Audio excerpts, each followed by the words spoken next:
A salt truck pulls out a wrecker that was trying to pull out a snowbound vehicle. The only other vehicles on the road before daybreak are crazies like these, skiing behind a four-wheel drive Jeep. With cars stuck on every block, some entrepreneurs are making big bucks, pulling people out. A bread truck driver paid them the best way he could. Arnold there asked him if we wanted to pull him out, and he didn't have no money, so he gave us a whole basket full of pastries.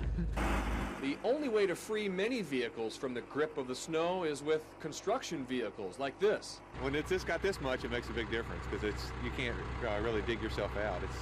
Some places it's over a foot deep, and this thing has a hard time. It's got all-wheel drive. Some people didn't get the message from work that they did not have to be in today.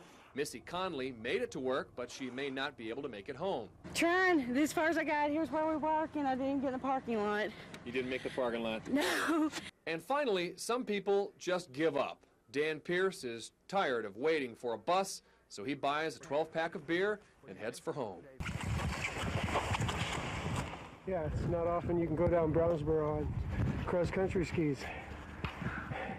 Today, this is the safest way to run to the store. Walking for 2 hours, no buses. Snow's too deep, you can't go anywhere.